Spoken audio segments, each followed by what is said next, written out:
তোমাদের প্রেম এবং ভালোবাসা মানে এটা আসলে অন্যরকম একটা মাত্রা কিন্তু তৈরি করেছিল, স্পেশালি যখন সবাই আসলে প্রকাশ্যে জানতে পারে। প্রথমে তো টপ সিক্রেট বা ওপেন সিক্রেট যেটাকেই বলো না কেন, দুটোই ছিল আমি বলবো। কিন্তু পরবর্তীতে যখন বিষয়টা রিভিল হলো, সবাই কিন্তু একটা জিনিস খুব বলেছে যে একটা মেয়ের জন্য বিয়ের পরবর্তী 8-9টা বছর চুপ করে থাকা, সব কিছু মেনে নেওয়া, মানে সামাজিক স্বীকৃতি কে না চায়, তারপরেও সে তার নিজেকে কন্ট্রোল করেছে অনলি বিকজ অফ তার ভালোবাসার মানুষ বা তার যে পার্টনার, সে চেয়েছে বিষয়টা মানুষ না জানুক। তো এটাতে আসলে তোমার ভালোবাসার গভীরতা সম্পর্কে কিন্তু মানে কারো কোনো দ্বিমত ছিল না। তো এত মানে আমি বলবো টাফ একটা ডিসিশন, এত টাফলি কিভাবে আসলে নিজেকে মেনটেন করেছো? ডিসিশনটা টাফ বলবো না, কারণ ডিসিশনটা অ্যাকচুয়ালি মানুষের ভালোবাসা থেকে আসে। আমি যে মানুষটাকে ভালোবাসি সেই মানুষের ভালোটাই আমার কাছে সবচেয়ে ইম্পর্ট্যান্ট।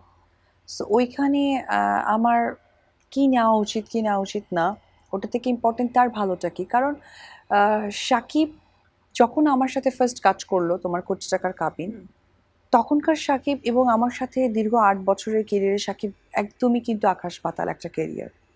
তো একজন ঘরের মানুষ হয়ে আমার উচিত তাকে সাপোর্ট করা। কারণ আমি যদি তাকে সাপোর্ট না করি, সে তো আর আমার কাছে স্বর্ণ গহনা চাইতে আসেনি। যেমন প্রত্যেকটা হাজব্যান্ডকে এস্টাবলিশ করার জন্য অনেক ওয়াইফ আমার মাও করেছে তার সবচেয়ে পছন্দের জিনিসটা। কারণ বিয়ের স্বর্ণ কিন্তু ইম্পর্ট্যান্ট একটা ব্যাপার, বা মেয়েদের যেটাই থাকে। তো এটা তো কখনো সে আমার কাছে চায়নি।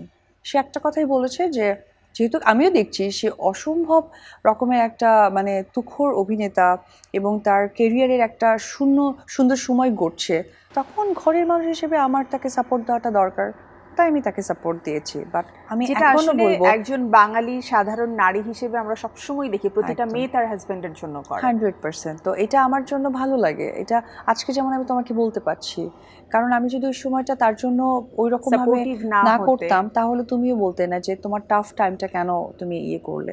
এবং আমার এমনও হয়েছে আমি অনেক হিরোদের সাথে কাজ করিনি, আমার প্রচুর প্রচুর প্রচুর অফার্স আসছে, আমি একদমই করিনি।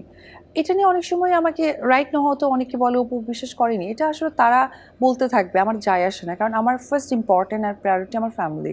কারণ আমার ফ্যামিলি ছোট হোক বা আমার ফ্যামিলিকে দিয়ে আমি আমি বড় হব, আমি অলওয়েজ আজকে স্ক্রিনে বলতে চাই, আমাকে আপনারা একেবারে বলেন যে আমি সাকিবের নায়িকা, সাকিবের ঘাড়ে রেখে আমি নায়িকা হয়েছি এবং সাকিব নির্ভর নায়িকা। I am really proud because she আমার হাজব্যান্ড। আমাকে কখনোই আপনারা বলবেন না যে অপু বিশ্বাস একা অনেক কিছু ফাটায় দিচ্ছে, শাকিব খানকে বাদ দিয়ে অপু বিশ্বাস অনেক কিছু করবে, আমি ওদের অনেক মন খারাপ করব। সেই প্রোগ্রামের মধ্যে দিয়ে আমার হেটার্সদেরকে বলতে চাই বা আমার শুভাকাঙ্ক্ষী যারা আছে, আপনারা অলওয়েজ অলওয়েজ বলবেন যে আমি সাকিব নির্ভর নায়িকা, বিকজ একটা ওয়াইফ তার হাজব্যান্ডের উপরে থাকে, এটাই স্বাভাবিক। ডেফিনেটলি আসলে অপু বিশ্বাস এবং শাকিব খানের ভালোবাসার যে গল্প, সেটা আমরা যতই শুনি না কেন শেষ হবে না, কারণ দীর্ঘ সময়ের ভালোবাসার একটা গল্প।